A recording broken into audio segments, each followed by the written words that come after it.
दोस्तों नमस्कार। सोचिए एक लड़का बिहार के पूर्णिया का सूरज बिहारी जो करीब 2.5 करोड़ रुपए की डिफेंडर कार से चलता था। उसके पास डिफेंडर से लेकर स्कॉर्पियो और न जाने कितनी कारें थी। एक बड़ा बिजनेसमैन था, लेकिन उसे गोली मारकर मौत के घाट उतार दिया गया बिहार के पूर्णिया में। सोचिए बिहार अब ऐसा हो चुका है कि पहले पंजाब हम सोचते थे कि पंजाब, हरियाणा, दिल्ली, राजस्थान, इन 4 राज्यों में गैंगस्टरों का आतंक होता है। लेकिन बीते कुछ अगर हम महीनों की बात करें तो बिहार अब इन राज्यों को पीछे छोड़ रहा है। अब वो बिहार नहीं रहा जो बिहार हम कभी जिस बिहार की चर्चा करते थे। कभी यहां पर बड़े नेता मार दिए जाते हैं, कभी यहां पे बड़े बिजनेसमैन मार दिए जाते हैं और कभी यहां पर बड़े व्यापारी मार दिए जाते हैं। कल हमने एक वीडियो बनाई थी। दरअसल बिहार के पूर्णिया का सूरज बिहारी जो एक मामले को सुलझाने गया था और उस मामले को सुलझाने के बीच में ही अचानक 8 से 10 लोग आते हैं। सबके हाथों में हथियार होते हैं और सब दनादन गोलियां बरसा देते हैं। जरा सोचिए कि अगर किसी भी आरोपी को अगर किसी को मारना हो या इस तरह की कोई सिचुएशन बने तो सबसे पहले कोई क्या करता है? सबसे पहले कोई चेतावनी देता है। लेकिन यहां पर इस केस में ऐसा नहीं हुआ। सूरज बिहारी को ऐसे ही मार दिया गया। सूरज बिहारी कौन था? कल हमने बताया कि सूरज बिहारी बिहार के पूर्णिया के एक बिजनेसमैन थे। 28 साल उम्र थी। 2.5 से 3 करोड़ रुपए की गाड़ियों से चला करते थे। अपने आसपास आजू बाजू में उनके साथ सिक्योरिटी गार्ड भी हुआ करते थे। लेकिन उन्हें ये बात नहीं पता थी कि वो इस वक्त बिहार में है, उस बिहार में जहां पर बड़े बड़े व्यापारी, बड़े बड़े बिजनेसमैन, बड़े बड़े नेता जब नहीं बचे तो इनको भी कोई कैसे छोड़ सकता है। पूरी कहानी हम अब आज भी समझेंगे। लेकिन आज इस पूरे मामले में देखिए फजीहत जब हुई, पुलिस पर प्रेशर जब बनाया गया, व्यापारी वर्ग नीचे उतर गया। बिहार के पूर्णिया से सांसद पप्पू यादव जब चुनाव मैदान में उतर गए, और पप्पू यादव साहब का तो एक मैं बहुत बड़ा फैन हूं। पप्पू यादव साहब हर एक मामले को लेकर जमीनी स्तर पर उतरते हैं और उसका रिजल्ट भी देखने को मिलता है।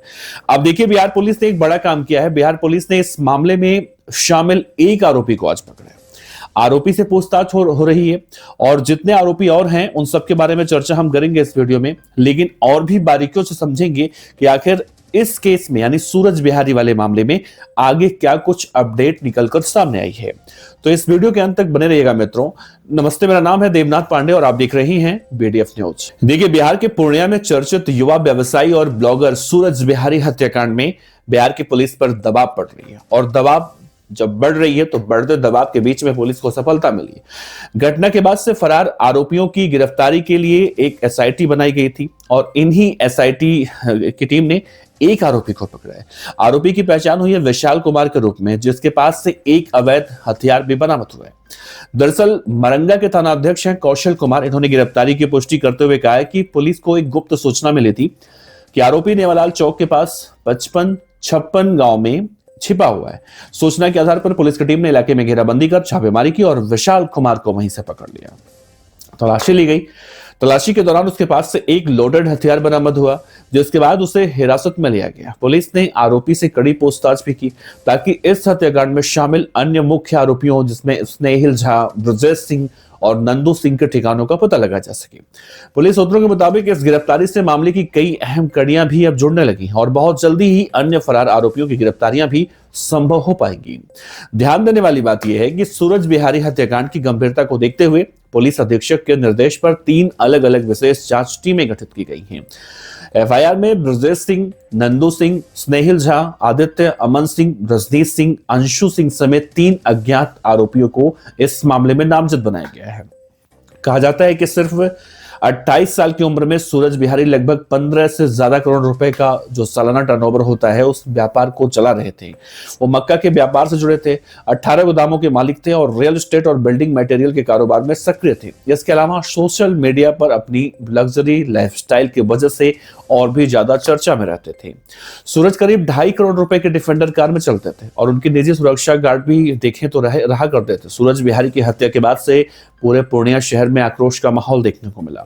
स्थानीय लोग और व्यापारियों ने कैंडल मार्च निकालकर बहुत जल्दी न्याय की मांग की।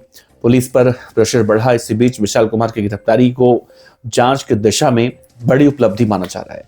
थानाध्यक्ष ने यह भी विश्वास जताया है कि पुलिस मामले की तह तक जाकर सभी दोषियों को गिरफ्तार करेगी और किसी को भी इस मामले में बख्शा नहीं जाएगा। लेकिन ये तो ठीक है, पुलिस किसी को नहीं बख्शेगी, ये बहुत अच्छी बात है और हर राज्य की पुलिस लगभग लगभग ऐसे ही करती है। बिहार की पुलिस कुछ नया काम नहीं कर रही है। लेकिन जरा सोचिए कि सूरज बिहारी की गलती क्या थी। सूरज बिहारी की गलती सिर्फ इतनी थी कि वो दो पक्षों के बीच में झगड़ा सुलझाने के लिए गए थे। अगर आप भी कहीं पर झगड़ा सुलझाने जाते हैं तो आप क्या सोचते हैं कि दो लोगों के बीच में मैं लड़ाई छुड़वाने जा रहा हूं तो मेरा कुछ नुकसान नहीं होगा। अगर मैं एक प्रतिष्ठित व्यक्ति हूं और बहुत ज्यादा होगा तो लोग मेरी बात मानेंगे और बहुत ज्यादा होगा तो नहीं मानेंगे, इससे ज्यादा कुछ नहीं होगा। लेकिन यहां इस केस में ऐसा नहीं हुआ। सूरज बिहारी ने यह नहीं सोचा होगा कि उनके साथ कुछ ऐसा हो जाएगा। अब सबसे बड़ा सवाल यह है कि जो आरोपी थे या जो दो पक्षों में लड़ाइयां हुई थी, क्या ये लड़ाइयां उनके बीच में थी या सूरज बिहारी को मारने के लिए की गई थी?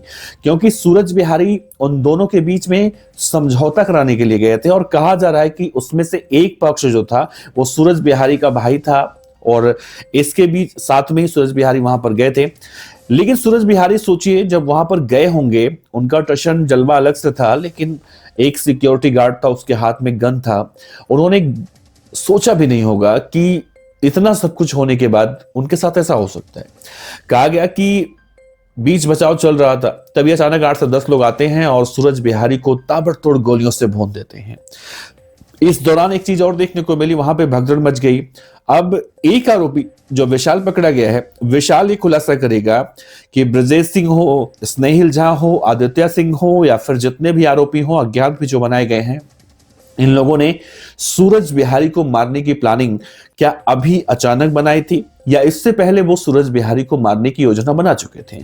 क्योंकि ऐसे ही कोई किसी को नहीं मार देता। कल की वीडियो में मैंने जिक्र किया था बिहार के मुख्यमंत्री नीतीश कुमार साहब का, कि नीतीश कुमार साहब के राज में बिहार अब धीरे धीरे हरियाणा, पंजाब और ऐसे राज्यों को भी पीछे छोड़ रहा है जहां पर गैंगस्टर कल्चर के आरोप लगते रहे हैं। अब देखिए, अगर आप पंजाब से हैं, हरियाणा से हैं, दिल्ली से हैं, राजस्थान से हैं, तो आपको ये बात बखूबी मालूम होगी कि इन राज्यों में अपराध का जो स्तर है वो कितना ज्यादा देखने को मिलता है। लेकिन बिहार में ऐसा होगा ये किसी ने नहीं सोचा होगा। बिहार में किसी जमाने में जंगल राज हुआ करता था, तब लालू प्रसाद यादव मुख्यमंत्री हुआ करते थे। लालू के जंगल राज की याद आज हर बार बीजेपी दिलाती है, हर बार नीतीश कुमार दिलाते हैं। लेकिन नीतीश कुमार के राज में अब क्या हो रहा है सोचिए। आपको मैंने कल बताया था कि राजस्थान की, माफ कीजिएगा, बिहार की राजधानी पटना जब मशहूर बिजनेसमैन गोपाल खेमका अपने घर पहुंचे थे और घर के बाहर ही एक शूटर ने उन्हें गोलियों से भून दिया था। वो क्या बिहार नहीं था? कौन सा राज्य था वो? दुलार चंद यादव और बिहार के एक और बड़े नेता हैं आनंद सिंह, इनके बीच की जो लड़ाई हुई थी वो कोई नहीं छिपा हो किसी से। दुलार चंद यादव की हत्या कर दी जाती है, वो भी भरे विधानसभा चुनाव के प्रचार के बीच में। नीतीश कुमार उस समय भी मुख्यमंत्री थे, नीतीश कुमार आज भी मुख्यमंत्री हैं। सोचिए, एक बड़ा बिजनेसमैन जिसका टर्नओवर जो है 15 करोड़ रुपए से ज्यादा हो, सोशल मीडिया पर जिसकी फैन फॉलोइंग इतनी तगड़ी हो, जो अपने साथ सिक्योरिटी गार्ड लेकर चलता हो, उसे क्या इस तरह से मार दिया जाना इतना आसान है? या इसके पीछे की कोई सोची समझी साजिश पहले से ही थी? बहरहाल, नीतीश कुमार के चाहने वाले लोगों से मैं कहना चाहता हूं कि मैं भी नीतीश कुमार का बहुत बड़ा फैन हूं। नीतीश कुमार साहब के आने से बिहार में बहुत कुछ बदला, लेकिन अब नीतीश कुमार साहब के राज में या फिर उनकी मौजूदगी में जिस तरह से बिहार के क्राइम का रेट बहुत तेजी से बढ़ रहा है, वो दिन दूर नहीं है जब हम बिहार के अंदर इस तरह की जो वारदातें सुनने को मिलती है। कितने नाम ऐसे हैं जो मैं भी बताया नहीं यहाँ पर, मेरे दिमाग में भी याद नहीं आ रहा है। ऐसे बहुत सारे केस हुए, चाहे अस्पताल वाला, चंदन मिश्रा वाला कांड हो। मतलब बिहार में इस तरह की हरकतें हो रही हैं, इस तरह की वारदातें हो रही हैं। अब देखिए, अब एक और नेता की हम बात कर लें, बिहार के पूर्व उप मुख्यमंत्री और नेता प्रतिपक्ष हैं तेजस्वी यादव। वो कह रहे हैं कि इस पूरे मामले में जितने भी आरोपी हैं उनको बहुत जल्दी पकड़ने के लिए दबाव बनाएंगे। दबाव बनाया भी जा रहा है। बिहार की पुलिस मेहनत भी कर रही है, दबिश भी दे रही है और उसी का नतीजा भी है कि एक आरोपी विशाल पकड़ा भी गया। लेकिन क्या इस मामले में अब राजनीति भी हो रही है या राजनीति की तरफ इसे पेश किया जा रहा है, मोड़ा जा रहा है? क्या जो भी हो, अगर सबसे ज्यादा नुकसान किसी का हुआ तो पता है किसका हुआ? इसमें सूरज बिहारी के परिवार को नुकसान हुआ। क्या सूरज बिहारी को टशनबाजी दिखाना भारी पड़ा?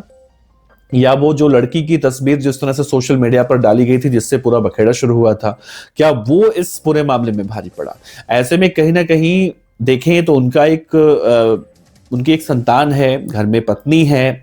अब उन लोगों पर क्या गुजर रही होगी, घर में माँ बाप हैं। तो सोशल मीडिया पर टशनबाजी दिखाना क्या आज के मौजूदा वक्त में इतना ज्यादा जरूरी हो गया है कि आप अपनी जान की परवाह नहीं कर रहे हैं? और एक चीज और इस पूरे मामले से सबक ले सकते हैं आप, या हम सब समाज में रहते हैं, दो लोगों के बीच में जो तीसरा व्यक्ति झगड़ा सुलझाने जाता है, तो क्या वो ये सोच कर जाता है कि क्या मैं इस झगड़े को सुलझा दूंगा, दोनों मेरी बात मान लेंगे? जबकि मैं खुद ताकतवर व्यक्ति हूं, यानी सूरज बिहारी खुद ताकतवर व्यक्ति था, लेकिन उस ताकतवर व्यक्ति को भी मार दिया गया। तो दो लोगों के बीच में झगड़ा सुलझाना भी आज के तारीख में बहुत मुश्किल काम है, इस केस को देखते हुए। वैसे इस पूरे मामले में जो मेन आरोपी हैं स्नेहिल झा, मयंक सिंह, ये दोनों कब पकड़े जाते हैं, ये देखना बड़ा अहम होगा। वैसे सूरज बिहारी के मामले में और देखिए कब क्या खुलासा होता है। इस वीडियो में अपने विचार रख सकते हैं। नीतीश कुमार के चाहने वाले लोगों से मैं खास तौर से कहता हूं, नीतीश की सरकार के बारे में दो शब्द जरूर आप लिखिए। नमस्कार, जय हिंद।